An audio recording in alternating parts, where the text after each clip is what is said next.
Here, up. Sit. You're freaking awesome, dude.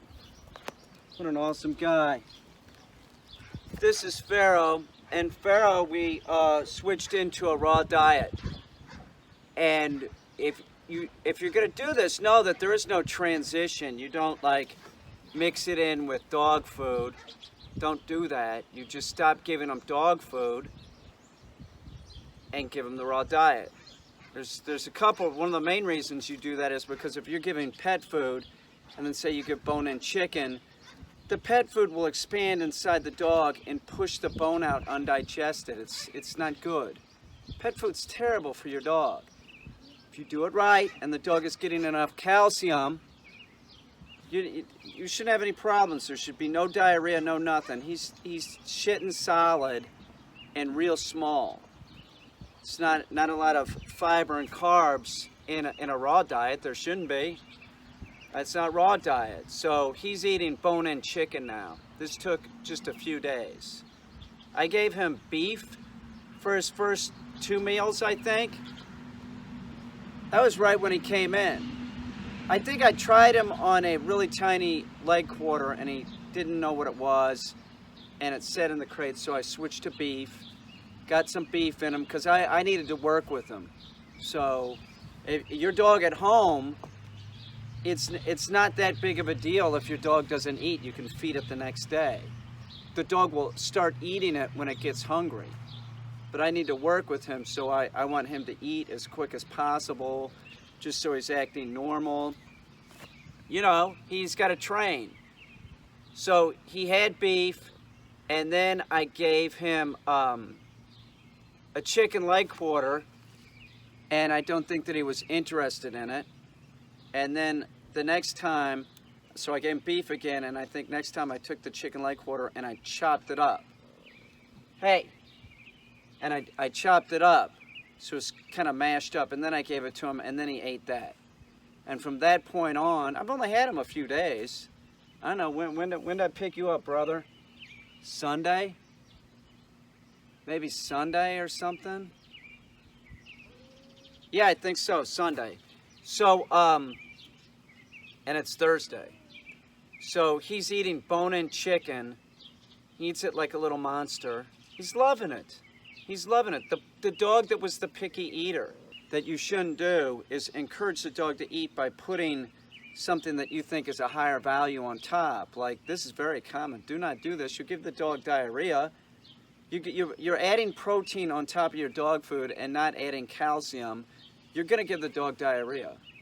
Don't do that. If your dog doesn't want to eat your dog food, okay, then you pick it up and they'll eat it later. But switch your dog on raw diet and you won't have this issue because they love it.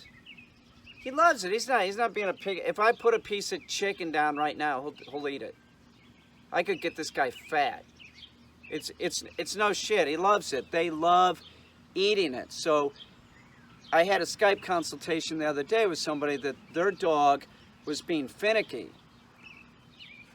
Don't get sucked into this. It's a dog. A wolf goes for up to 2 weeks without eating. Your domestic dog can skip a couple meals until it gets hungry enough that it'll actually try eating the raw chicken. And that's what you should be feeding them, because the raw chicken has the calcium and has everything in it. Unless you're using really tiny, like those really tiny leg quarters, you know, they should have enough calcium in it. Like if you go to Walmart and you buy those Tyson chickens, those things are real big. So him, you gotta cut him, but that has a proper amount of calcium in it. You shouldn't have any problem. It's better for the dog. Just let him go a little hungry and they'll start eating. Or try like I did with him, and I do this a lot with my clients. I get him on beef.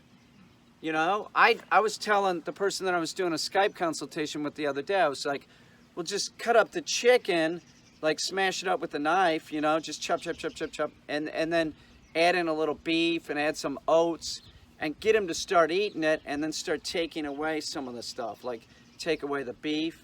You know, if you're going to add beef, you should add a little calcium too.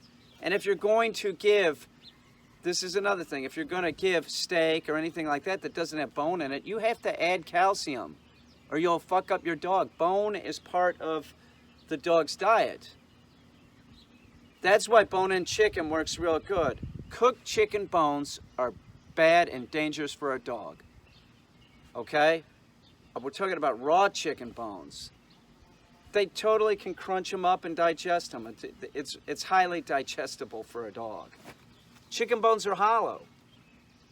They are, they're hollow. So it keeps the dog's teeth clean, where if you're doing like a ground meat or something and adding calcium, that's not as good. The best way to give the raw diet is a cut where they have to eat it and spend. I've been working in the garden, my hands are filthy. But that they have to spend time chewing it, and that way they're cleaning their teeth off too. Same thing with Bella. I had to get Bella getting, you know, to the point where she would eat a cut. Like she can do like a smaller leg quarter, or I cut the leg quarter, and then Mango gets the smaller half and she gets the bigger half. But that's how you should do it. You can grind it if you want, but you just don't get the added benefits of, you know, keeping the dog's teeth clean. With that said, your raw diet is still going to be better for your dog's teeth. It doesn't have all them carbs and stuff that pet food has. So even if you want to grind it, that's still better. Don't do pet food. Pet food has caused a pandemic among our pets, our dogs and our cats.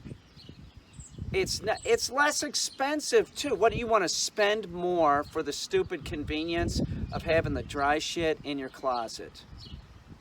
A dog like this on raw,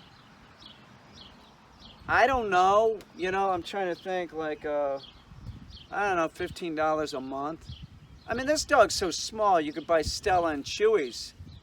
You know what I'm saying? It'd still be, you know, economical. But that's not as good as doing the raw diet yourself and giving the dog cuts. You know, that's the best way to do it. Stella and Chewy's, once again, you are buying dog food and it has all kinds of fillers in it. That's how these pet food companies make money. They have to put fillers in it. It could, you know, it's going to be some kind of carb. You know, maybe they use rice, maybe they use potatoes. By the way, grain-free. You think that your pet food, because it's grain-free, is better than a pet food with grain in it? No, that's not the way it works. That isn't. That's marketing that they're selling to you, and they're selling to everybody, because potatoes are very cheap. So they can use potatoes as the filler. That's what it's about. It's about the pet food companies making money. It's about the vets making money too, although the vets do have a point. And the point is this: if you do have your dog on a raw diet, and you know you're doing things like giving hamburger or any type of ground meat or steak, and you're not adding calcium, you're gonna fuck that dog up. They need at least twice as much calcium as we need, at least. They need a lot of calcium. It's part of their diet: protein, calcium, fats, other stuff too. But do you understand the point? They eat bone. They eat bone, fat, and protein. Make sure that they get enough calcium. If you want to do ground beef, do it. Fine, that's fine. I do it sometimes. I do it a lot. I got my dog Ike, who acquired this allergy to chicken later in life. A lot of dogs that have an allergy to chicken-based dog food, you put them on chicken, like from the grocery store, the allergy goes away. I'm just telling you. But Ike was on it for years, and then about 10, he started having skin problems. So now I have him on pork, but it's the same thing. If I use a pork loin, I cube it up, and then I add calcium. You have to add calcium. That bone is part of their diet. And if you're going to get calcium, make sure you get calcium without D3 in it. And they have it. Most pharmacies will have like 1 or 2 without calcium in it, or without D3. But if you get D3, D3 is not water soluble, it's fat soluble. It'll store up in your dog and really screw up your dog. So the D3 that's in calcium that you're buying, that's the D3 equivalent that a human needs, not that a dog needs. If you want to give your dog pet tabs or something like that, it's on a raw diet, that's A good idea, sure, why not? That way your dog, you know your dog is getting all its minerals and everything. But if you have your dog on a raw diet, a proper raw diet, you're probably not going to have to do that. It's great. It's a great, you're a great little dog. You are.